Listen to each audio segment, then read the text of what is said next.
2022 में एक मूवी आई थी। साउथ इंडियन मूवी थी, वो हिंदी में भी उसको रिलीज किया गया था। नाम था कंतारा।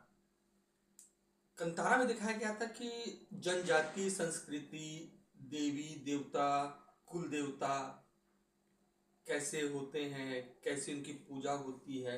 अगर कोई बाहरी शक्ति उनको डिस्टर्ब करता है तो कैसे फिर वो शक्तियाँ जो होती हैं वो कैसे आगे आती हैं, कैसे लोगों के बीच में दिखता है। बड़ा मिस्टीरियस है कंतारा। अगर पहला पार्ट आपने नहीं देखा है, सॉरी माफ करिएगा, पार्ट नहीं, मतलब कंतारा देखिए। वो पार्ट वन इसलिए मैं नहीं कह रहा हूँ क्योंकि जो अभी मूवी रिलीज हुई है वो कंतारा चैप्टर वन है, इसीलिए मैं उसको पहला पार्ट नहीं कह सकता हूँ। हालांकि लोग कहने वाले कहते हैं उसको कि कंतारा का वो पहला पार्ट था, लेकिन नहीं। अब ये जो मूवी आई है कंतारा चैप्टर वन, ये उसी से रिलेटेड है। इसको आप सिक्वल नहीं कह सकते। मैं आपको समझाता हूँ एक बात टर्मिनोलॉजी मूवीज में।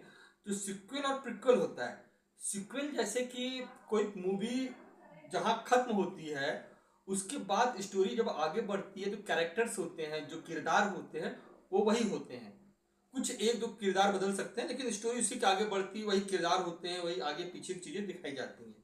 जो प्रिक्वल होता है, जो मूवी खत्म होती है उसके बाद उसी से रिलेटेड कुछ उसके शॉर्ट्स या उसकी कहानियों को लेके मूवी आगे बढ़ती है। इसमें स्टोरी बिल्कुल अलग हो सकती है और होती है, और जो कैरेक्टर यानी किरदार होते हैं वो भी बिल्कुल अलग होते हैं।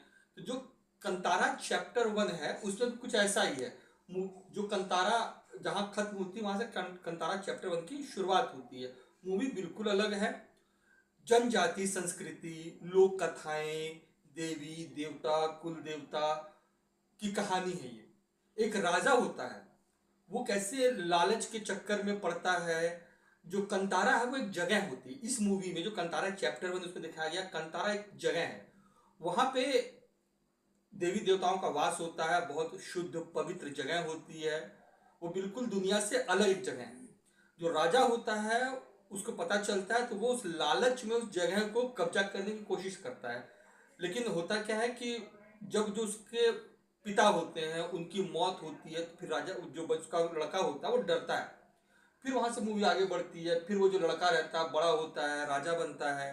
फिर जो उसका बच्चा होता है वो जब कंतारी की कहानियां सुनता था, जो उसका बाप था यानी उसके जो पिता थे, जो राजा थे, समझाते थे कंतारा नहीं जाना है, वहां राक्षस रहते हैं। लेकिन वो बच्चा हंसता था। फिर वो जब बच्चा बड़ा होता है, राजा बनता है, जब उसके पास सत्ता आती है तो कंतारा जाने की कोशिश करता है। जब पहली बार वो कंतारा जाता है तो उसे समझ में आता है कि यहाँ हो क्या रहा है। वो देखता है और भाग जाता है। तो कंतारा चैप्टर वन में यही दिखाया गया है कि कैसे कोई जगह जो पूज्य है, जहाँ लोग पूजते हैं, पवित्र है, वहां पे अगर आप कुछ गड़बड़ करना चाहते हैं, कब्जा करना चाहते हैं तो कैसे चीजें होती हैं। तो कंतारा चैप्टर वन तमाम मिस्टीरियस जो चीजें वो उसमें आप देखेंगे। कैसे एक जगह पे लोग जो जनजाति लोग हैं, जो जंगल में रहते हैं, वो कैसे पूजा करते हैं, कैसे उनके कुल देवता उनके समर्थन में रहते हैं, और कैसे क्या कुछ होता है। बहुत मिस्टीरियस है। पिक्चर बहुत अच्छी है।